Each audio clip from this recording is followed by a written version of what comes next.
La radio de l'identité locale à Aix-les-Bains et autour du lac du Bourget, Radio Grand Lac sur 92.1. Les spéciales de Radio Grand Lac, c'est maintenant. Plongeons ensemble dans le grand bain de la vie locale. Bonjour à toutes et à tous, nous sommes en direct, il est 13h, nous sommes le mardi 12 octobre, il fait beau, il fait doux, l'automne est là, mais tout va bien parce qu'en plus j'ai Sandra en face de moi. Bonjour Sandra. Bonjour Jean-Pierre, comment vas-tu ? Ça va et toi ? Bah écoute, très bien, oui, très en forme, tout à fait.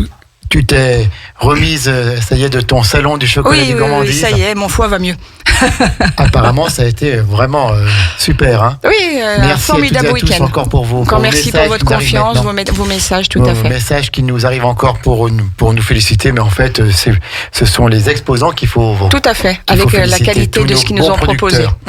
Sandra, nous avons une émission un petit peu spéciale à faire maintenant. Nous la faisons avec beaucoup de plaisir. Et qui est pourtant tellement essentielle et fondamentale. Tout à fait. Nous allons parler du cancer, puisqu'il faut bien en parler de cet horrible crabe.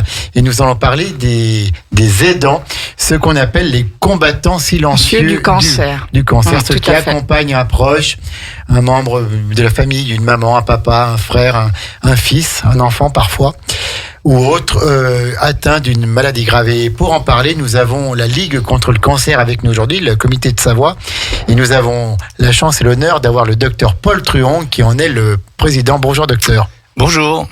Soyez le bienvenu en direct dans nos studios. Alors comme on disait hors antenne, on aurait bien aimé ne pas la faire, cette émission, qu'il n'y ait pas de problème, qu'il n'y ait pas de cancer, qu'il n'y ait pas d'aidants. Mais il faut la faire parce que c'est important de reconnaître le rôle de tous ces aidants, notamment après la journée nationale des aidants qui a eu lieu le 6 octobre, donc on va en parler. Et vous êtes accompagné, docteur, aujourd'hui de Maya Sedano, qui est chargée de mission aide pour les personnes malades au sein de la Ligue contre le cancer. Bonjour madame. Bonjour. Vous allez bien ? Oui, ça va, merci. Et du coup, je suis chargée de mission aide pour les personnes malades et leurs proches. D'accord. Alors, justement, dites-nous un petit peu, on va commencer par vous, dites-nous un petit peu en quoi consiste votre mission, votre poste de chargée de mission au sein de la Ligue contre le cancer. Maya Sedano. Déjà, juste pour faire un petit retour global, la Ligue contre le cancer a 4 missions. La première est la mission liée à la recherche, la raison même de l'existence de la Ligue au départ. La deuxième mission est celle de l'action pour les personnes malades et leurs proches, puisque la recherche étant financée, les personnes vivaient mieux. Et du coup, la Ligue s'est dit, au bout d'un moment, ce serait bien que les personnes vivent d'une meilleure façon. Donc, ça a créé cette mission-là pour laquelle je suis là aujourd'hui. La troisième mission est celle de la prévention, du dépistage et de l'éducation à la santé. D'accord. Et la quatrième mission, celle qui a un lien aussi avec notre venue aujourd'hui, est la mission de plaidoyer, qui est plus portée au niveau national par la Ligue, mais pour laquelle nous avons un grand rôle au niveau départemental, puisqu'on peut relayer nos observations de terrain. Merci. Alors donc on va parler bien sûr du rôle des aidants et de ce que la Ligue contre le cancer demande pour eux, afin que leur mission, mais leur rôle soit mieux reconnu et qu'ils aient les aides nécessaires. Mais si vous le voulez bien, en préambule, Sandra, si tu le veux bien aussi, avec vous, docteur Truong, on va peut-être parler un petit peu de cette Ligue contre le cancer et de sa situation en Savoie, le comité de Savoie. Présentez-nous la Ligue contre le cancer en Savoie et peut-être que des auditeurs voudront faire des dons et comme ça, vous allez tout pouvoir nous dire. Alors, la Ligue contre le cancer, c'est la plus grande association nationale de lutte contre tous les cancers. Et donc c'est une fédération et qui comporte 103 comités, dont le comité de Savoie. Qui est reconnu d'utilité publique depuis 1920. Voilà, exactement. Et également reconnue comme représentant des usagers. C'est c'est les deux casquettes de la Ligue. Alors, nous avons des objectifs, communs qui ont été énumérés par Maya, et chaque comité donc agit selon ses moyens, selon ses capacités, localement. Donc ça, c'est un choix qui a été fait par la Ligue contre le cancer, d'être présent non seulement sur le plan national, mais également sur le terrain, auprès des personnes, et des malades. Voilà, donc le comité de Savoie, c'est un comité qui est très actif, qui comporte, bien sûr, qui est très structuré, bien sûr, avec une organisation fonctionnelle, et qui repose sur des bénévoles. On a à peu près 200, et nos adhérents et nos fidèles donateurs, et puis voilà. Donc, les actions que nous menons sont les actions qui sont déclinées par le national, avec une adaptation, disons, locale. Voilà, donc, qu'est-ce que je peux dire d'autre sur le comité ? On a un siège à Chambéry, le siège principal, mais nous avons également des espaces décentralisés, notamment dans les vallées. D'accord. Si des personnes nous écoutent et souhaitent faire un don à la Ligue contre le cancer, comment on peut s'y prendre pour donner au comité de Savoie de la Ligue contre le cancer ? Alors, c'est simple. Je pense que vous pourrez vous adresser directement au siège. Il y a un numéro qu'on peut vous donner après. Il y a donc un don qui peut être numéraire ou par chèque. Vous pouvez faire... il y a des donateurs réguliers qui ont des prélèvements automatiques. Ça, c'est un procédé qui progresse. Et puis, lors de manifestations également, il y a des gens qui peuvent faire du don, effectivement. La recherche, donc, c'est un des buts principaux donc, de la Ligue contre le cancer. Où on en est ? Est-ce qu'un jour ou l'autre, on pourra tous guérir du cancer ? On pourra anéantir ce crabe. Alors, il faut être patient. C'est-à-dire on va dire que la recherche en cancérologie, elle n'est pas si ancienne que ça, puisque lorsque la Ligue contre le cancer a été créée en 1918, à la fin de la Première Guerre mondiale, la recherche en cancérologie n'existait pas. Il n'y avait aucune recherche dans ce domaine, de même qu'il n'y avait pas d'unité d'hospitalisation spécifique pour les malades du cancer qui étaient mélangés aux autres et dont on s'occupait peu, puisqu'on n'avait pas de moyens thérapeutiques dédiés, en dehors de la chirurgie, la grosse chirurgie. Et donc, si vous voulez, en un peu plus de 100 ans, maintenant 104 ans, les progrès ont été considérables. Ont été considérables, puisque en si peu de temps, dans l'échelle du temps, on est passé à l'époque, en 1918, à environ 3% de survie, en gros, à presque maintenant 60%. Bon, c'est quand même un bond considérable qui a... Bon, bien sûr, il reste encore... Ce sont ces chiffres-là qu'il faut retenir. Voilà. Il reste encore beaucoup à faire, il y a encore beaucoup d'améliorations et puis de découvertes à faire, mais c'est surtout ces 40 dernières années qui ont fait faire des bonds considérables dans tout ce qui est progrès thérapeutique et diagnostique. Voilà. Et donc ça a permis, si vous voulez, aussi en même temps, que cette, disons, les chances de guérison sont plus importantes. On s'est beaucoup interrogé aussi sur la qualité de vie des malades et puis sur leur voilà. Donc ça, ce sont ces deux chemins qui sont parallèles en fait. D'accord. En Savoie, comment se situe le cancer ? Vous qui êtes dans le milieu de la médecine, est-ce qu'on a de plus en plus de cas ? Est-ce que vous avez des tendances ? Est-ce qu'il y a des cancers qui sont un peu plus présents que d'autres ? Oui, alors on va peut-être situer ce problème sur le plan national déjà. D'accord. Il y a à peu près, à l'heure actuelle, il y a 4 millions de personnes qui vivent avec un cancer. Voilà. Donc, ça représente 390 000 à peu près nouveaux cas par an et environ 160 000 décès par an. Là, c'est sur le plan national, vous voyez quand même l'importance de ce problème, c'est la première cause de mortalité, effectivement, par maladie. Voilà, pour répondre à votre question, en ce qui concerne la Savoie, nous n'avons pas de registre du cancer dans notre département. Donc, les chiffres qu'on a sont des chiffres de malades qui ont été soignés en Savoie et qui ont été, disons, bien notés au niveau de la concertation cancérologie. Voilà. Donc, en Savoie, si vous voulez, en parallèle de ce que je viens de dire, on a à peu près 2460 ou 2500 nouveaux cas par an de cancer. Et voilà. Et les cancers, on ne se différencie pas, si vous voulez, sur le type de cancer par rapport au national. C'est-à-dire que chez l'homme, le cancer le plus... On va parler plutôt en termes de... C'est la question que j'allais vous poser, le cancer le plus présent chez la femme et chez l'homme, oui. Oui, alors il y a deux choses. Les cancers les plus présents et les cancers les plus meurtriers.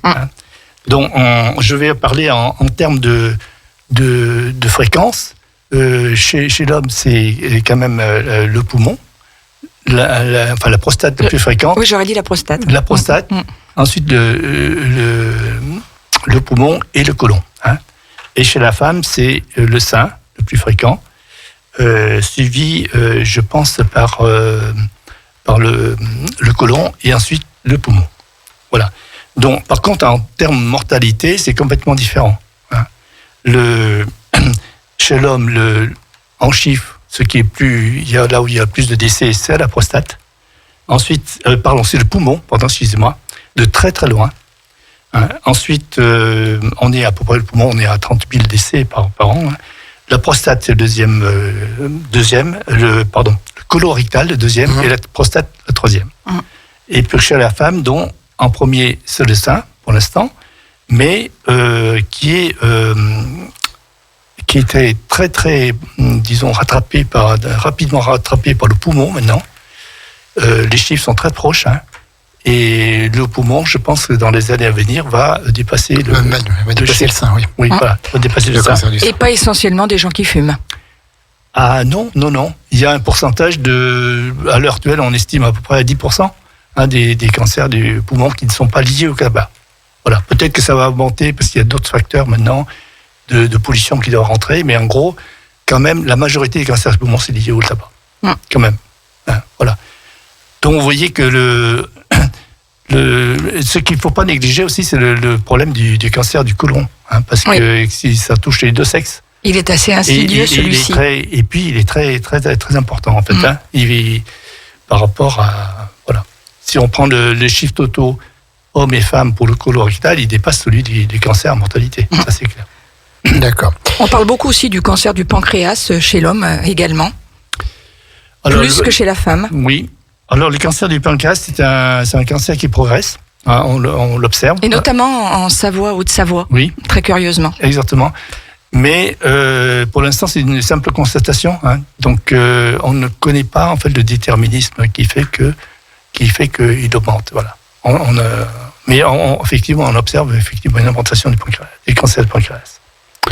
Bien, voilà pour cette introduction en chiffres pour parler un peu du cancer en Savoie, du cancer dans notre pays. On va marquer une pause musicale, puis ensuite donc on viendra vraiment sur le sujet qui est les aidants, le rôle essentiel qu'ils ont, qui doivent être davantage accompagnés, reconnus et soutenus. Et pour en parler, nous serons toujours avec le docteur Paul Truong, président de la Ligue contre le cancer, et Maya Sedano, qui est chargée de mission aide pour les personnes malades et leurs proches, au sein de la Ligue contre le cancer, comité de la Savoie.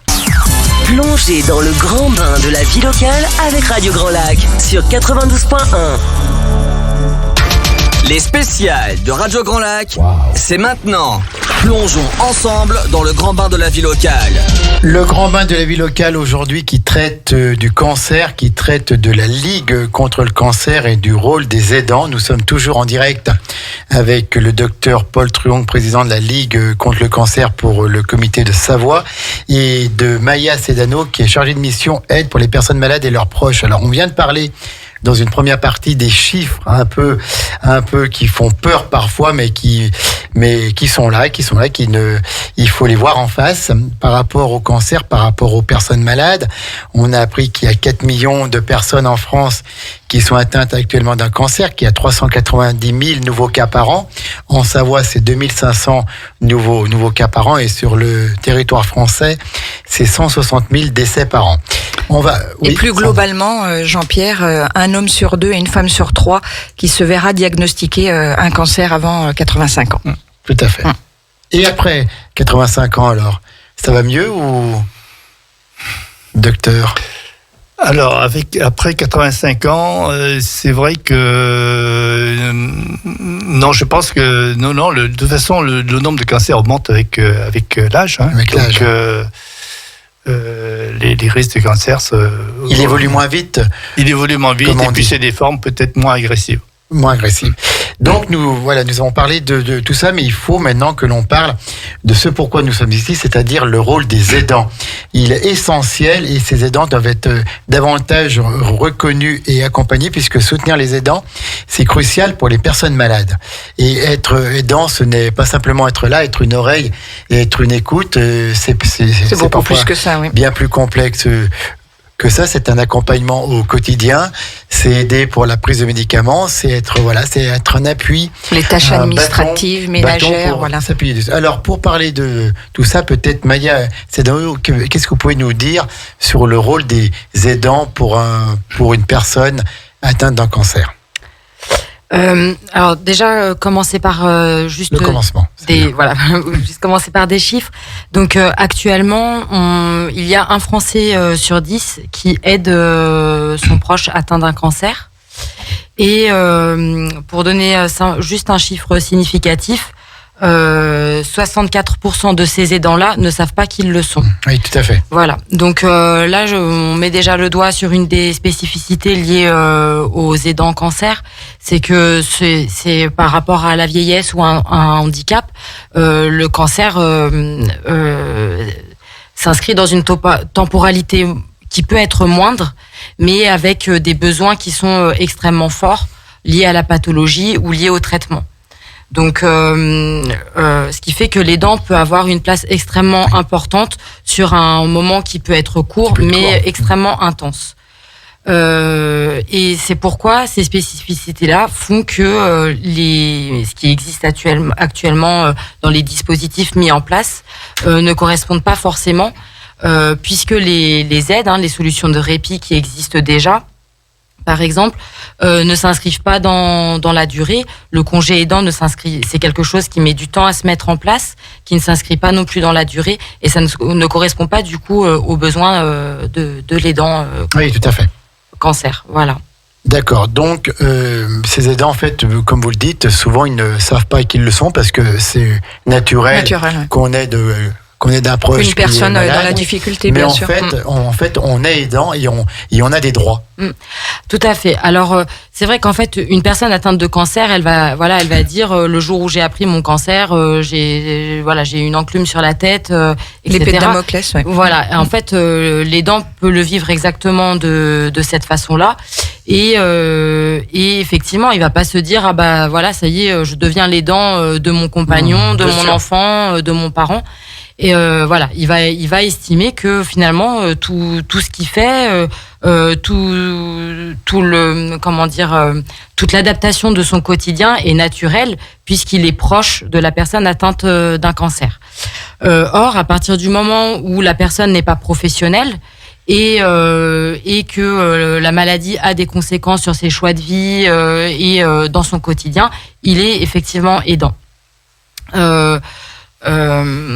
Donc c'est pour ça que c'est pas simple et que à la Ligue contre le cancer et que particulièrement notre comité aussi, on est vraiment sur cette question-là parce que la première chose, c'est déjà de dire aux aidants qu'ils le sont. Oui. Et du coup déjà d'arriver à les percevoir et arriver à capter leur attention et à mettre des mots sur ce qu'ils sont en train de vivre.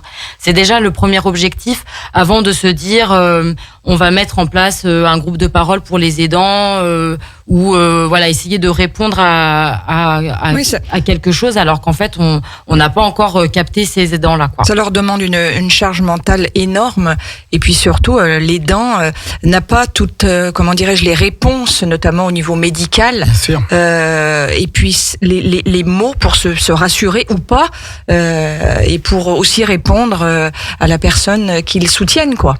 Oui. Donc c'est une énorme charge mentale, quoi. Un rôle psychologique énorme. Alors tout à fait. En fait, déjà là, vous mettez le doigt sur une première chose, c'est que on se rend compte que les aidants finalement jouent un rôle de coordination extrêmement important auprès des personnes malades et notamment dans le lien avec aussi tout le personnel soignant et médical, que ces aidants-là peuvent aussi donner des informations extrêmement précieuses au moment des entretiens, par exemple avec l'oncologue, et c'est quelque chose aussi qui est beaucoup ressorti au moment du Covid où les aidants du coup ne pouvaient plus accompagner les personnes lors des consultations.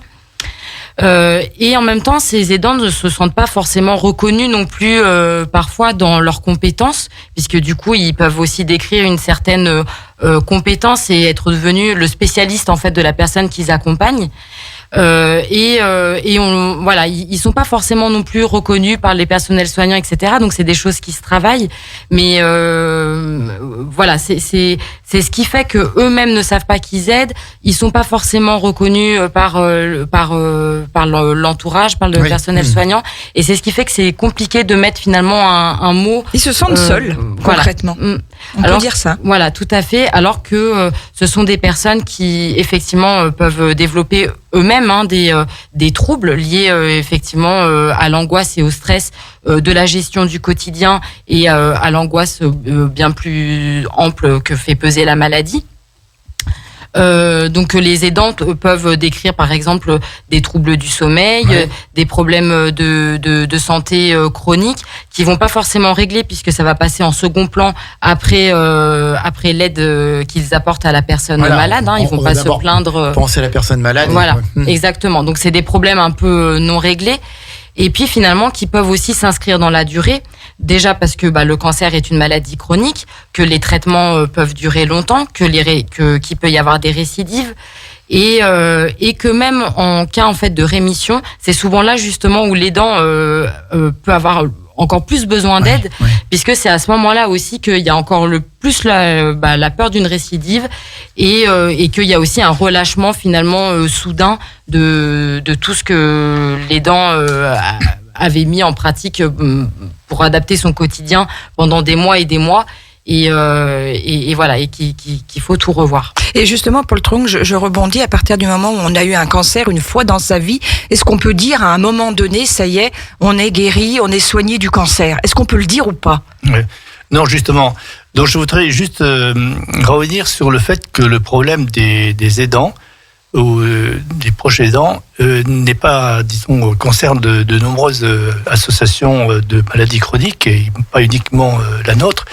Mais disons que le travail de la Ligue, c'est d'attirer l'attention sur les spécificités concernant cette maladie. Parce qu'en fait, la législation à l'heure actuelle, et c'est normal, est basée sur deux axes principaux. C'est le grand handicap, donc c'est tout à fait normal, et le très grand âge. Voilà. Donc, il y a des textes qu'il faudrait peut-être assouplir pour permettre effectivement d'être plus efficace au niveau des aidants concernant le cancer. Bon, je prendrai peut-être Maya en parlera, mais je prendrai que deux exemples. C'est celui on ne peut bénéficier pour l'aidant d'une aide que si la personne malade a plus de 60 ans. Donc, vous savez que pour le cancer, il y a beaucoup de personnes qui auront des cancers avant 60 Bien ans. sûr. Ensuite, les démarches qui sont à faire habituellement sont assez longues, puisque c'est de l'ordre de 3 ou 4 mois, classiquement, même ça peut prendre 1 an. Donc ça ne correspond pas au schéma du malade du cancer, parce que l'aide doit des fois survenir de façon urgente. Voilà. Et d'autant plus que le handicap, si vous voulez, pour le malade du cancer, c'est pas forcément un handicap majeur, mais il peut être, disons, important, mais il n'atteint pas forcément les 80% qu'on demande. Et en plus, il est variable dans la durée. Et en plus, ce que vous évoquez, il y a aussi ce problème de récidive. C'est-à-dire que ça peut pas être accordé une seule fois, puisque le malade est susceptible de faire une rechute. Et à ce moment-là, on repart sur le même schéma. Donc c'est cet assouplissement entre autres d'autres mesures, mais j'ai pris que de ces deux exemples pour vous dire que nous, notre rôle, c'est surtout d'attirer l'attention sur le côté spécifique des malades de la maladie cancéreuse qui qui est actuellement un peu, disons, pas tout à fait prise en compte. Alors concrètement, Maya, pour repartir un petit peu sur ce que vous disiez précédemment, qu'est-ce qu'on peut faire pour aider les aidants ? Alors donc ça c'est la question sur laquelle on travaille depuis un moment donc avec la Ligue au niveau national aussi. Donc ce que je disais au départ, c'est que déjà il faut qu'on arrive à les percevoir et à les capter. Donc pour ça on a plusieurs idées, notamment de faire le lien avec les infirmières de coordination qui accompagnent les personnes malades et qui pourraient être déjà reconnaître en fait ses proches aidants, pouvoir déjà leur passer de l'information sur leurs droits, sur ce qui est possible de mettre en place pour les soulager, notamment dans le quotidien, etc. On a pensé aussi à mettre en place des choses au niveau du domicile, puisqu'en fait c'est souvent là que l'aidant va avoir une place extrêmement importante. Donc profiter notamment des hospitalisations à domicile pour que les professionnels qui interviennent profiter par exemple de l'intervention des infirmières en libéral qui elles peuvent porter un regard aussi extrêmement important sur ce genre de situation pour pouvoir faire du lien avec les aidants et faire du lien, pourquoi pas, par exemple, avec la Ligue contre le cancer de Savoie. On peut penser aussi à du soutien par téléphone, puisque c'est vrai que l'aidant, il a d'autres choses à faire que si on lui propose de prendre sur le temps qu'il passe avec la personne accompagnée. Si on lui dit viens faire une séance de soutien psycho, ça va peut-être pas répondre à son besoin à ce moment-là. Par contre, mettre en place un accompagnement moins lourd sous forme d'un appel, c'est quelque chose qui pourrait mieux répondre aux besoins à ce moment-là. On réfléchit aussi à la réalisation de différents documents qui pourraient être transmis à l'aidant à différents moments du parcours de soins. Donc là, par exemple, actuellement, le comité de la Savoie, en lien avec les 3C, donc le centre de coordination en cancérologie Savoie-Belay, on remet une pochette aux personnes à qui on vient d'annoncer un diagnostic cancer, pour les informer des soutiens proposés par notre comité et pour que les établissements aussi puissent s'en emparer et mettre leur propre documentation pour expliquer les soins de support qu'ils mettent en place, etc. dans leur établissement. On peut imaginer que de la même façon, au moment de l'annonce du diagnostic, on puisse remettre, que l'infirmière de coordination puisse remettre un document à destination de l'aidant. Dans l'idée, ce serait une brochure extrêmement simple, simplement pour commencer déjà à mettre des mots et dire que au niveau de la Ligue, on est là pour pouvoir apporter du soutien. Nous concrètement notre comité, et donc là ça correspond aussi complètement à mon travail et à ma mission par rapport à la question que vous me posiez tout à l'heure. On prend en charge par exemple du soutien psychologique pour les personnes atteintes d'un cancer, mais aussi pour ses proches. Donc on prend intégralement en charge 8 séances de soutien psychologique avec des psychologues répartis sur l'ensemble du territoire de la Savoie pour pouvoir mettre en place les soutiens au plus près des personnes. D'accord. Voilà. Donc ça, c'est quelque chose qu'on peut mettre extrêmement facilement en place. Il n'y a pas de dossier à faire. Non, pour ça, il faut aller vous voir, bien sûr. Il faut nous appeler ou venir nous voir au comité. Si vous avez un numéro de téléphone à donner, ça c'est important. Oui, je pourrais le donner tout à l'heure. Bien sûr. Voilà, donc il suffit de nous en faire la demande. On communique le nom du professionnel avec qui on travaille et que la personne vive à Saint-Jean-de-Maurienne ou à Saint-Genis-sur-Guiers, on peut mettre en place un accompagnement psychologique au plus près de chez elle. Pour tout type de cancer. Alors nous, c'est vrai que notre comité, vraiment, c'est extrêmement important pour nous.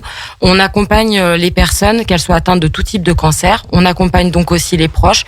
On accompagne les personnes, peu importe leur sexe, leur âge, et on essaye de mettre en place des soins de support et ce qui leur correspond. Voilà. Donc ça, c'est fondamental de dire qu'aux aidants, voilà, non, vous n'êtes pas seuls.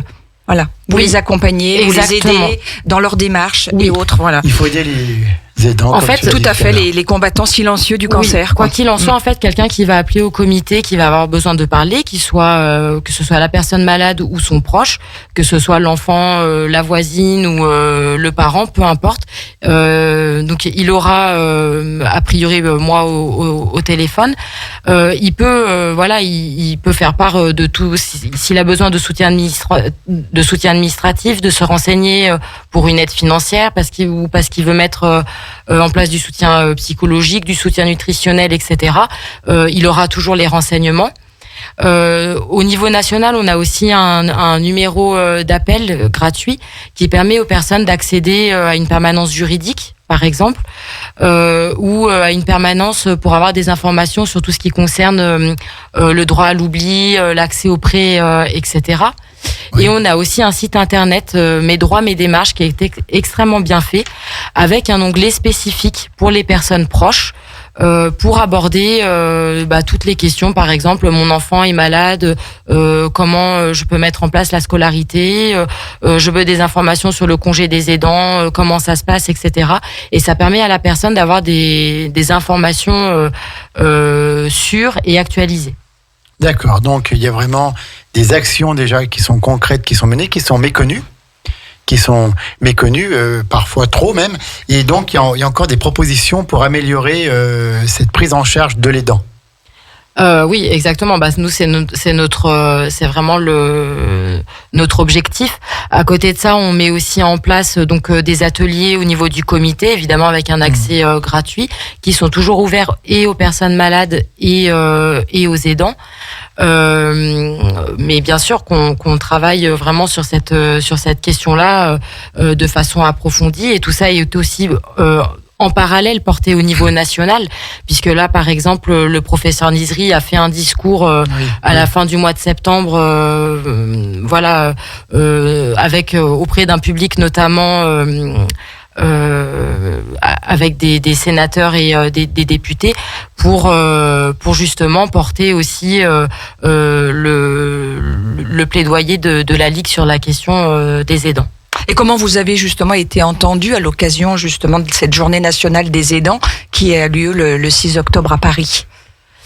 Alors pour nous là c'est la première en fait la Ligue au niveau national, donc c'est rapproché du collectif Je t'aide qui est sur la question de l'aidance depuis de nombreuses années. Donc là c'était la première année en fait que la Ligue s'investissait sur cette question-là, sur les aidants. Voilà, et sur les aidants, même si la problématique et que les avancées faites par la Ligue existent depuis plusieurs années. Quand vous parlez des combattants silencieux du cancer, c'est lié à un observatoire sociétal de 2016 faite par la Ligue au niveau national. Mais là, c'est vrai que cette année, c'était vraiment une campagne autour de communication et de sensibilisation autour de cette question-là. Ouais, exactement. Docteur Truong, vous qui avez exercé pendant longtemps au sein de l'hôpital de Chambéry, est-ce que vous avez vu évoluer ce rôle des aidants et peut-être la prise en compte du rôle des aidants par les docteurs, par les praticiens et par le personnel médical? Est-ce qu'il y a eu des évolutions au cours des dernières années? Tout à fait. Je pense que les choses ont beaucoup changé ces dernières années. C'est vrai qu'on a suite d'ailleurs en 1993, la Ligue contre le cancer avait organisé les premiers états généraux des malades. Enfin, c'est la première fois que ça se présentait.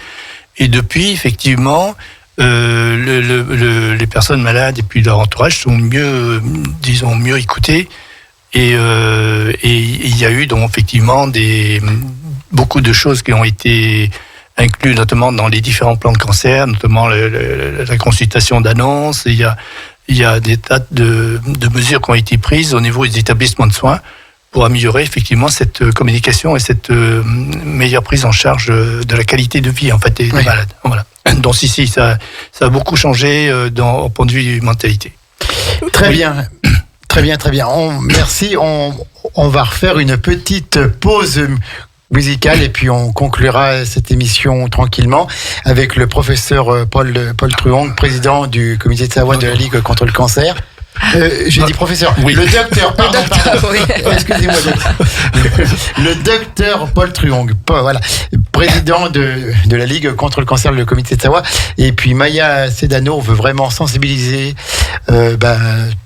tout ce qui est possible de faire sur le rôle des aidants. Alors, on parle bien sûr des aidants dans le cadre de personnes atteintes d'un cancer, mais il faut penser aussi à tous les aidants, et notamment les aidants pour les parents qui commencent à avoir de l'âge, qui commencent à avoir de la perte d'autonomie, et c'est très important aussi de les accompagner. Le rôle des aidants est très important. On donnera effectivement tous les numéros, parce qu'il y a beaucoup d'auditeurs qui nous laissent des messages pour nous demander le numéro de la Ligue. Ça vient juste après la pause musicale. À tout de suite sur Radio Grand Lac.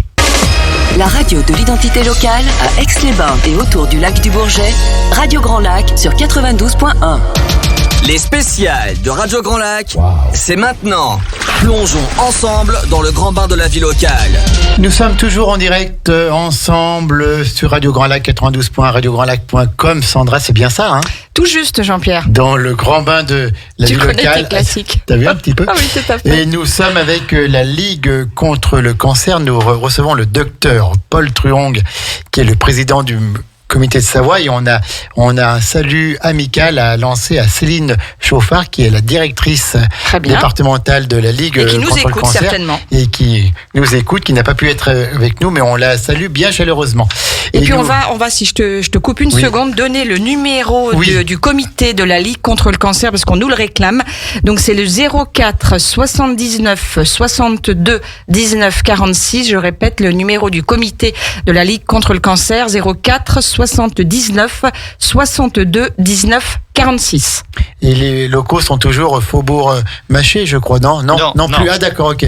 Non, on est rue Nicolas Parent. Voilà, tout à fait. Nicolas Parent, d'accord, à Chambéry. Et donc nous avons aussi Maya Sedano, qui est chargée de mission auprès de la Ligue contre le cancer pour les aides pour les personnes malades et leurs proches. Alors on a pas mal parlé dans cette deuxième partie des aidants. Alors on pense bien sûr aux aidants d'une personne atteinte d'un cancer, mais atteint également de toute autre maladie ou atteint par l'âge, par la vieillesse qu'on appelle, hein, voilà, il faut dire les choses comme elles sont. Maya, je crois que vous vouliez parler aussi d'Octobre Rose, qui est le mois de sensibilisation du cancer sur du sein. le cancer du sein. Tout à fait.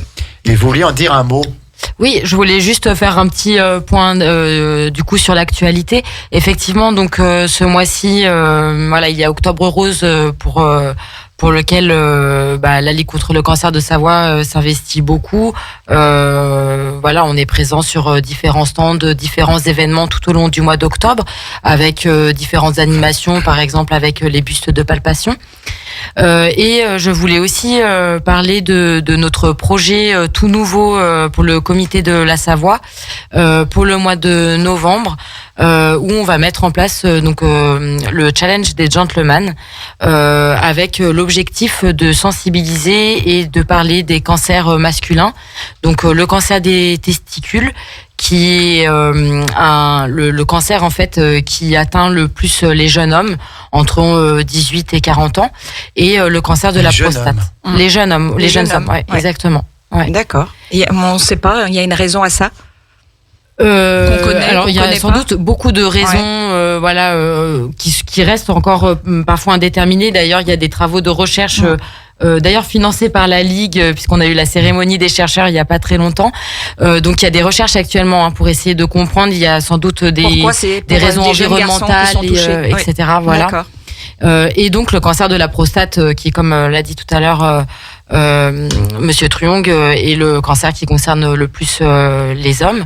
Donc l'idée pour nous, c'est au mois de novembre, de parler déjà de ces cancers-là, d'en parler sans tabou, donc d'aborder aussi par exemple les thèmes de la sexualité, de la virilité, et de sensibiliser sur ce que peuvent faire vivre les cancers de façon générale aussi aux hommes.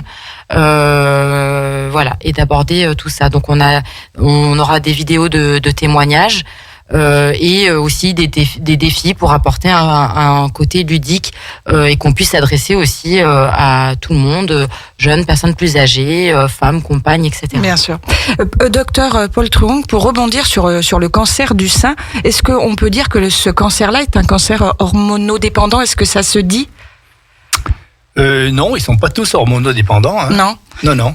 Disons que ceux qui sont hormonodépendants peuvent bénéficier d'un traitement spécifique. Ils se guérissent peut-être mieux. Bien sûr. Voilà. Ce sont les cancers essentiellement gynécologiques alors à ce moment-là? Pas forcément non plus. On va rester au niveau du sein. Effectivement, on a des tests qu'on peut faire qui permettent de dire qu'ils sont hormonodépendants ou pas. Hein. Voilà. Mais d'ailleurs, les hormonodépendants, ça permet d'avoir un traitement supplémentaire, hormonal. Mais voilà. Donc, ce que je voulais dire sur ce que vient de dire Maya, c'est que c'est bien de penser un peu aux hommes, parce que tout à fait. Ils sont souvent oubliés et négligés. Voilà. Donc cette campagne qu'on va mener, on est très attaché à ça. Et pour revenir à Octobre Rose, je voulais dire aussi que l'épidémie du Covid a perturbé beaucoup le dépistage organisé dans leur ensemble, et dont le dépistage du cancer du sein, et dont les chiffres ont baissé de façon inquiétante, bien que la Savoie soit un des bons élèves de Rhône-Alpes, disons. Voilà. Et là, le message à lancer, c'est que il faut dire que tout est revenu à la normale, et que les femmes n'hésitent pas, celles qui sont concernées du moins, à aller faire leur mammographie de dépistage, parce qu'à un moment donné, il y a eu quand même beaucoup d'obstacles à ça. Et le deuxième chose, ça a également concerné le cancer du côlon rectal, qui a également chuté, qui était déjà pas très élevé en France pour des raisons X, et qui a beaucoup chuté. Et là, donc, il va falloir faire un gros effort pour remonter déjà le taux de participation. Et nous, on va s'y atteler prochainement au mois de mars, puisque c'est le mois mars bleu, c'est pour le cancer du côlon rectal. Voilà, tout ça, c'est très important, parce que les chiffres de dépistage organisés, il ne faut pas que ça descende trop bas. Je veux dire, À partir de quel âge une femme doit se faire dépister pour le cancer du sein ? Pour l'instant, les textes, c'est entre 50 et 74 ans. Il y a une réflexion actuellement très active, et qui va peut-être aboutir pour élargir cette plage de dépistage organisé. Notamment au niveau des plus jeunes. Des plus jeunes, exactement. À partir de 45, en gros. Mais c'est pas encore dans les textes officiels. Et officiellement, c'est 50-74 ans. Voilà. D'accord, merci Dr Truong. Donc on rappelle cette journée des aidants le 6 octobre. On rappelle que il y a quand même, comme on a dit tout à l'heure, 64% d'aidants Maya qui ne savent pas qu'ils sont aidants. Voilà, ils aident un proche malade ou un proche en diminution de manière naturelle, mais ils sont aidants, donc ils ont droit à certaines aides eux-mêmes. Donc ça, il faut quand même qu'on le dise très fort, qu'on le clame haut et fort, ça. Oui, exactement. Voilà, juste pour terminer, c'est vrai que si on pouvait résumer, on peut considérer, c'est aussi ce qu'on a pu avoir dans des témoignages, que les personnes aidantes, ont l'impression en fait d'être malades eux-mêmes, sans avoir les symptômes effectivement directement, mais en ayant toutes les conséquences qui parfois s'inscrivent en plus sur une plus longue durée que la personne malade. Oui, parce que le but, c'est quand même pas que les dents tombent malades lui aussi, quoi. Ouais, oui. Voilà, exactement. Il s'arrive parfois même que les dents soient plus malades finalement, et partent même avant la personne malade. Parce qu'en fait, fatigue, à cause du stress. Oui, alors il y a cet aspect-là, et puis aussi que du coup, les dents va mettre entre parenthèses sa propre santé. Donc il va pouvoir être conscient qu'il n'est pas en forme, mais ne pas prendre le temps d'aller se soigner. Et c'est vrai qu'après, dans les descriptions aussi de symptômes, on commence à peine à en parler déjà pour les personnes malades, par exemple de tous les troubles cognitifs qui sont liés parfois au traitement. Mais c'est vrai que les personnes aidants peuvent aussi témoigner de ça, d'avoir des troubles de concentration, de mémorisation et du sommeil et autres. Voilà. Et le retour au travail pour un aidant peut être extrêmement compliqué. C'est des choses sur lesquelles on va plus penser pour la personne malade et beaucoup moins pour la personne qui l'accompagne. Donc effectivement, l'aidant a des droits, a des besoins, et nous, notre travail à la Ligue et particulièrement aussi notre comité, c'est de les comprendre, de les cerner pour pouvoir accompagner au mieux les aidants, d'évoluer, puisque on sait qu'actuellement ce qui est mis en place n'est pas suffisant. Est-ce qu'on peut redonner, Sandra, le numéro de téléphone du comité de la Ligue contre le cancer, 04 79 62 19 46. Sinon, on peut vous trouver au 278 rue Nicolas Parent à Chambéry. Donc si on a des questions, si un aidant a une question, une aide à demander, un soutien, une interrogation ou autre, appeler. Voilà, tout à fait. Oui, c'est ça, il aura mes collègues ou moi-même directement. Merci beaucoup. Merci, docteur Truong. Est-ce que vous avez encore des petites choses à dire, non? Non, c'est bien tout ce qu'on vient de dire là. Mais je voudrais. Moi, écoute, oui.